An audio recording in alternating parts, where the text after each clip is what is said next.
Tito, capítulo 2, do 11 ao 14. Os irmãos acharam? Encontraram o texto bíblico? Diz assim a palavra do Senhor. Porque a graça de Deus se manifestou, trazendo salvação a todos. Ela nos educa para que, renegadas a impiedade e as paixões mundanas, vivamos neste mundo de forma sensata, justa e piedosa, aguardando a bendita esperança e a manifestação da glória do nosso grande Deus e Salvador Jesus Cristo. Ele deu a si mesmo por nós, a fim de nos remir de toda a iniquidade e purificar para si mesmo um povo exclusivamente seu, dedicado à prática de boas obras. Até aqui, queridos, a nossa leitura de hoje, que Deus possa nos abençoar ricamente através do texto sagrado nessa manhã. Meus queridos, hoje eu queria aproveitar essa manhã, esse tempo que nós temos aqui de adoração ao Senhor, para falarmos sobre a graça de Deus. O texto, ele nos mostra isso de forma clara, o que é a graça de Deus e como ela se aplica à nossa vida. Um dos lemas que nós temos, que surgiram dentro da Reforma Protestante, é o sola gratia, ou somente a graça de Deus. Nós entendemos que é pela graça de Deus que nós somos salvos. Na verdade, é por causa dessa graça que nos alcançou, que nós podemos desfrutar da salvação do Senhor. E hoje eu queria rapidamente nessa manhã, então, considerar alguns aspectos dessa graça que foi ministrada a nós, que nós estamos mergulhados nela, desse ambiente da graça de Deus, para que nós possamos compreender um pouco mais a respeito do que é a graça de Deus, como ela se aplica a nós e quais os efeitos desta graça em nossa vida. Irmãos, se nós olharmos para o texto bíblico, eu peço que os irmãos fiquem com suas Bíblias abertas aí no texto que nós acabamos de ler, nós veremos que a origem da graça de Deus, ela vem, ou ela parte do caráter bondoso de Deus. Paulo, escrevendo a Timóteo, ou a Tito aqui, perdão, ele diz que esta graça é a graça de Deus, porque a graça de Deus se manifestou. É claro que nós podemos olhar para o contexto aqui dessa epístola. Paulo está falando sobre a aplicação dessa graça de Deus na vida de diversas classes de pessoas e como essas pessoas deveriam viver à luz dessa graça sobre a sua vida. E ao dizer essas coisas, então, ele passa a explicar como é que essa graça ela se aplica a nós e de que forma ela pode ser desfrutada, né, como é a vontade de Deus em nossas vidas. E ele vai dizer, então, que esta graça é uma graça que tem origem no Senhor, irmãos. A graça parte do caráter bondoso de Deus. Se os irmãos tomarem um conceito básico que mais conhecemos a respeito da graça, se nós perguntássemos aqui o que é a graça de Deus, os irmãos certamente usariam aquela resposta que é ensinada desde a escola dominical, já pequenininho, né? Que graça é o quê? Um favor imerecido de Deus. É algo que Deus faz por nós sem nós merecermos. Ela se aplica a nós unicamente pela bondade de Deus. Por que Deus é gracioso para conosco? Porque o seu caráter é um caráter bom. A bondade nasce nele, é inerente do Senhor. Então é por causa dessa bondade de Deus que ele concede a nós a sua graça. A misericórdia também, ela se aplica nesse sentido, né? Ela emana dessa bondade de Deus, dessa graça de Deus, né? que se manifesta em nossas vidas, em Deus não nos dar aquilo que nós merecemos. Se por um lado nós dizemos que a graça de Deus ela é um favor imerecido, a misericórdia é Deus deixando de aplicar a nós aquilo que nós merecemos. O que nós merecemos? Qual é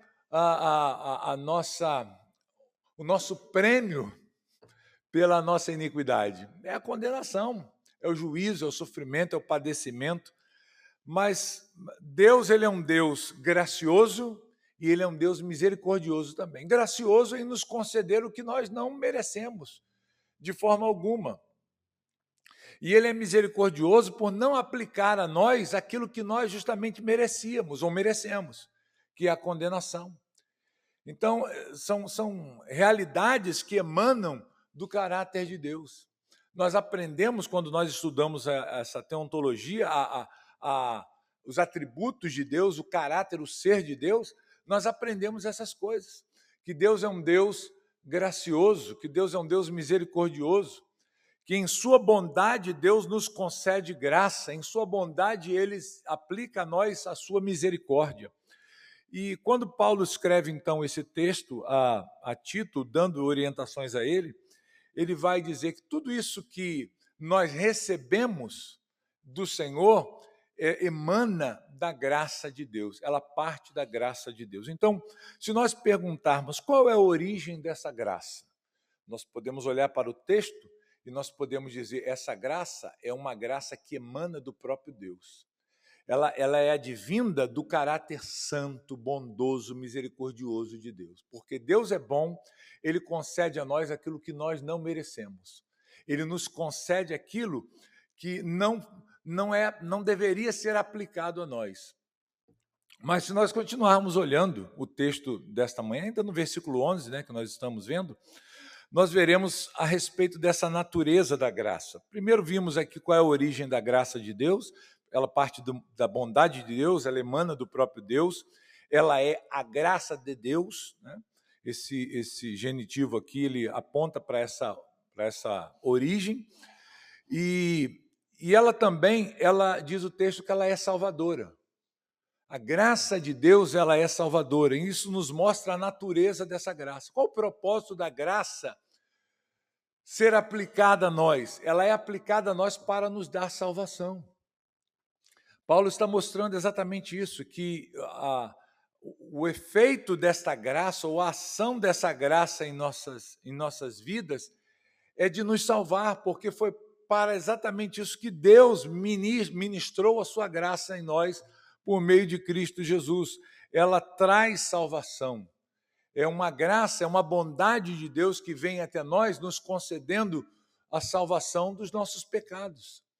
Nos salva da ira de Deus, nos salva do juízo vindouro, nos salva da danação eterna, da condenação eterna. É pela graça que nós alcançamos esta realidade na qual nós estamos hoje. O que Paulo escreve também à igreja de Éfeso, e nós conhecemos bem o texto, porque pela graça sois salvos, mediante a fé. Nós somos salvos pela graça de Deus, ela traz a nós salvação. Essa é a natureza da graça, é uma graça salvadora. Ela parte de Deus para nos salvar e ela é aplicada a nós por meio da fé. Qual é o instrumento que é usado para essa graça ser aplicada às nossas vidas? A fé. Quando nós cremos no Senhor, quando nós confessamos a Cristo como Salvador de nossas vidas, quando nós nos arrependemos dos nossos pecados, e até para isso nós precisamos estar sob a graça de Deus. Até para nos arrependermos da nossa condição vil e terrível, nós precisamos da graça de Deus em nossas vidas. Então, também podemos olhar nesse texto do versículo 11, que a graça de Deus ela tem a sua natureza salvadora. Ela é uma graça salvadora, ela traz salvação a nós. E nós podemos olhar ainda, nesse mesmo versículo 11, a extensão da graça de Deus. Até onde a graça de Deus ela se estende, meus irmãos? Ela se aplica a todos os homens. Paulo, então, ele diz, vou ler o versículo inteiro novamente, ele diz, porque a graça de Deus se manifestou trazendo salvação a quantos? A todos. E todos aqui, irmãos, significa todas as etnias, todos os grupos de pessoas, em todos os lugares da terra, de todas as classes sociais, de todas as posições. A graça de Deus aqui, que é salvadora, ela nos alcança de maneira plena. É claro que quando Paulo escreve essa passagem aqui, esse texto a Tito, ele não está pensando numa salvação universal. Paulo não está sendo como os teólogos universalistas de hoje, que dizem, olha, todo mundo será salvo, ninguém será condenado, porque diz que essa é uma graça que se aplica a todos, sem exceção. Não é esse o sentido do texto. Paulo está aqui falando a respeito de jovens, de maridos, de esposas, de idosos, de senhores e servos, e ele está mostrando essa realidade, que a graça de Deus ela se aplica a todo tipo de pessoa, de todas as classes. Deus não salva apenas judeus, Deus não salva apenas homens ricos, Deus não salva apenas pobres, Deus não salva apenas gentios, ou brasileiros, ou italianos. Deus salva todos os homens. A sua graça se estende a todos os povos, a todas as línguas, a todas as raças, as etnias. A graça de Deus ela é aplicada a todo ser vivente no mundo inteiro, em alguma medida. É claro que o aspecto que Paulo está falando aqui é de graça salvadora, mas todo homem, todo ser humano, todo aquele que vive neste mundo, ele está sob o efeito da graça de Deus. Ele está, de alguma forma, sendo alcançado pela graça de Deus. Mas o texto diz que ela traz salvação. Então, quando nós olhamos para essa realidade, nós entendemos que essa extensão da graça de Deus, ela tem um alcance amplo, mas, ao mesmo tempo, ela também tem um alcance estrito. Ela alcança pessoas de todas as classes, posições, de todos os sexos, seja masculino ou feminino, seja adultos ou crianças, idosos ou recém-nascidos. A graça de Deus alcança desde os palácios até as favelas. A graça de Deus alcança todas as classes de pessoas do mundo inteiro. Mas ela, como sendo uma graça salvadora, ela está aplicada aos seus eleitos, ao seu povo amado, ao seu povo santo.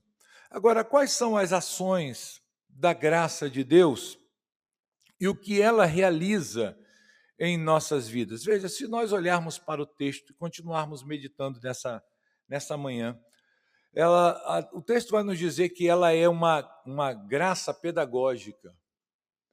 Ela nos ensina algo. Ela aplicada às nossas vidas, ela tem um papel de nos ensinar.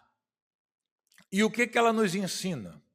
Eu separei aqui dentro do texto 3 realidades para nós vermos. Primeiro, ela nos educa ou ela nos ensina, ela nos orienta a vivermos de forma santa, de forma sensata, como diz o texto aí, de forma justa e piedosa. O que é isso, irmãos? O que é isso? Uma vez que eu tenho um entendimento da graça de Deus, uma vez que eu entendo que esta graça ela parte de Deus, uma vez que eu entendo que esta graça que foi ministrada a mim e aos irmãos que estão ao meu lado, ela é uma graça que tem o propósito de salvar. Uma vez que eu entendo que esta graça ela se aplica a todas as pessoas, como é que eu devo viver diante desse entendimento?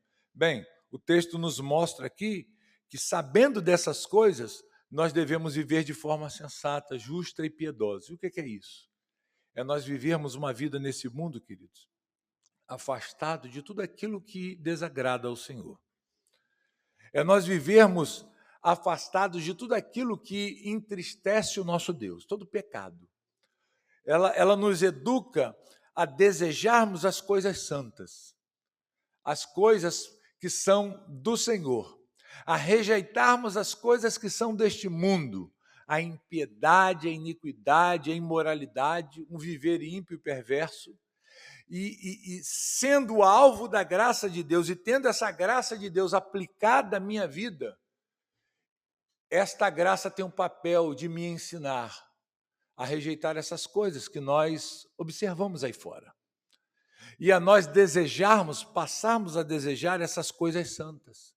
Viver de forma sensata nesse mundo, com sabedoria, com discernimento, percebendo as realidades ao nosso redor, percebendo a condição perversa desse mundo caído e como nós devemos nos afastar dessas coisas.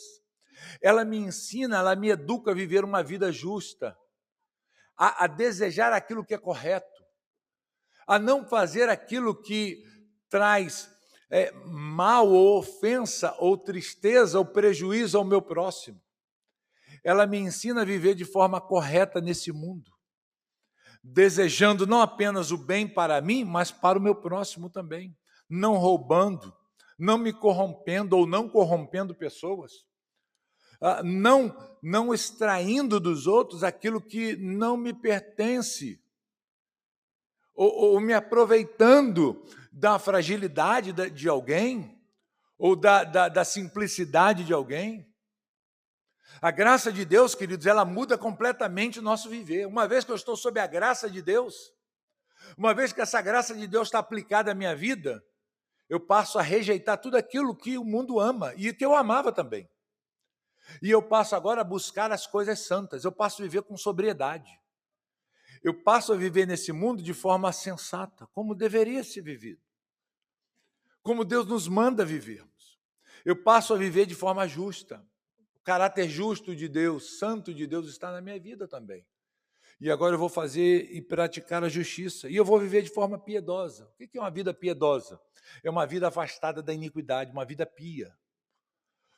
Uma vida que não está envolvida com a impiedade, com a iniquidade, com o pecado, com aquilo que aborrece o Senhor. O viver de alguém que está sob a influência dessa graça salvadora aqui de Deus, a faz viver de modo que Deus se agrade dela. Deus olhe para a vida dela e fala assim: esta pessoa, este meu filho, tem feito aquilo que me agrada. Isso foi dito a respeito de Jesus pelo Pai, lembra? Este é o meu filho amado em quem eu tenho o meu prazer, eu me alegro nele. Que nós possamos viver, queridos, dessa forma também. Que o Senhor, por meio da sua graça, dia a dia, no nosso viver diário, nas nossas reflexões, nas nossas meditações da palavra de Deus, no nosso dia a dia, nos achegando à palavra do Senhor, nas nossas meditações na Bíblia, nos nossos devocionais, nós possamos ser conduzidos pela graça de Deus para esse viver santo, para esse viver justo, de forma sensata, de forma piedosa. Mas há também um outro aspecto da graça de Deus, uma outra ação da graça de Deus na nossa vida, nós que somos santos do Senhor, ela também nos ensina, ela nos educa a nós aguardarmos a vinda de nosso Senhor Jesus. Nós, queridos, vivemos nesse mundo sob a expectativa da volta de Cristo. Nós vivemos nesse mundo na expectativa do dia em que o Senhor virá para nos levar para estarmos com Ele para sempre. Uma das marcas do cristão, uma das marcas daquele que está sob a graça de Deus, sob a influência da graça de Deus, é que ele deseja, ele anseia e ele vive nesse mundo esperando por esse dia. Ele não sabe quando Cristo virá, ele não sabe quando isso vai acontecer, mas ele todos os dias, ele almeja isso. Ele acorda e ele deseja: Senhor, que o teu reino venha, que a tua vontade seja feita, que o Senhor venha para estabelecer a tua justiça, que o Senhor venha para punir os maus, julgar os ímpios e salvar o seu povo. A graça de Deus, queridos, nos leva a viver sob essa expectativa. Um cristão ou um pseudo-cristão que não tem essa expectativa, esse anseio no seu coração, ele não pode ser visto ou ser considerado um cristão. Porque uma das coisas que o cristão mais deseja é estar com o Senhor. É o dia da glória do nosso Deus. É o dia em que o Senhor voltará para buscar o seu povo. E essa expectativa, queridos, deve estar em nós. Paulo, ele vai nos mostrar essa realidade no verso 13 aí, né? O verso que segue a nossa exposição e meditação aqui nessa manhã. Aguardando a bendita esperança, que é a volta de Cristo, né? Esse dia da nossa redenção, e a manifestação da glória do nosso grande Deus e Salvador, Jesus Cristo. Você tem aguardado por esse dia? Você tem sonhado com esse dia, irmãos? Você tem desejado em seu coração que esse dia venha logo? Que isso aconteça? Esse tem sido o seu desejo? como nós cantamos aqui, né? Que esse é o nosso desejo, irmãos. Essa é a nossa vontade. Será que nós acordamos todos os dias com essa expectativa? Será que nós, ao nos deitarmos ao final de um dia, nós oramos e desejamos isso e falamos isso com o Senhor? Deus, que o teu reino venha, que esse dia glorioso da nossa redenção aconteça, que o Senhor se manifeste em glória. Irmãos, mesmo que esse dia esteja muito distante de nós, nós devemos viver à luz dessa expectativa. Se nós não estivermos vivos neste dia aqui, neste dia seremos transformados, levantados da nossa sepultura e seremos levados ao encontro do nosso Deus. E se nós morrermos antes, certamente nós estaremos com o Senhor. É o que Paulo disse, né? Morrer, para mim, é lucro nesse sentido, porque eu morro e eu vou estar com o Senhor, eu estarei na presença de Deus. Que esse seja, irmãos, o nosso desejo, de termos cada dia em nosso coração mais acesa essa chama da expectativa da volta de Jesus, do retorno do nosso Senhor. O dia em que Ele porá fim à iniquidade, porá fim à perversidade, um dia em que Ele julgará esse mundo perverso e reunirá os seus santos para a sua glória. Bem, mas há uma outra obra que a graça de Deus realiza, há um outro educar da graça de Deus, é que a graça ela nos educa a reconhecermos o sacrifício de Cristo por nós. Só quem está sob a graça de Deus consegue reconhecer o tamanho do sacrifício que Jesus fez pelos nossos pecados. O ímpio, aquele que não está sob essa graça salvadora, ele não olha para essa realidade, ele não considera essas coisas, ele rejeita isso completamente. Isso não o afeta, isso não o modela de alguma forma para melhor. Diante da luz daquilo que Cristo fez por nós, pelos nossos pecados, da proclamação do Evangelho, é muito comum você ver o ímpio dando as costas e dizendo, eu não quero, não me importo com isso. Tudo que você está falando, para mim, não tem importância alguma. Isso é muito comum de se ver, queridos, porque esta realidade, esse reconhecimento a respeito do sacrifício de Cristo, é algo próprio daquele que está sob essa graça salvadora. Nós olhamos para o que Cristo fez e nós reconhecemos a grandiosidade desse ato, a grandeza, a supremacia desse ato. Só quem está sob essa graça de Deus reconhece esse sacrifício aqui e vive em gratidão a Deus e vive de forma grata ao Senhor. Será que nós temos vivido assim? Uma pergunta que você precisa fazer, há em mim essa gratidão? Será que eu reconheço que Cristo morreu pelos meus pecados e por reconhecer eu sou grato a Ele por isso? Vamos voltar ao texto que diz, Ele deu a si mesmo por nós, o último verso, a fim de nos remir de toda a iniquidade, ou nos comprar, nos tirar dessa iniquidade na qual nós vivíamos, né?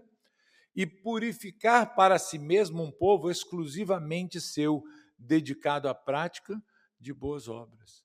Irmãos, há esse reconhecimento do sacrifício de Cristo por nós?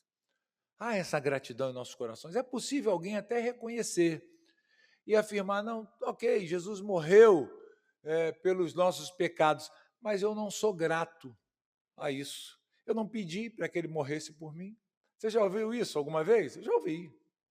Eu não pedi para Jesus morrer por mim, eu não quero. Ele morreu porque Ele quis. O coração do cristão, daquele que está sob a graça de Deus, ele nunca pensa assim. Pelo contrário, ele se alegra. Ele exalta o Senhor. Ele se considera cada vez mais indigno desse amor. E ele diz, Senhor, obrigado.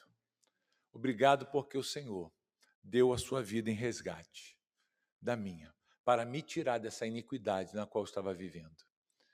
Muito obrigado, Senhor, porque através do seu sacrifício, o Senhor tem me aperfeiçoado dia após dia.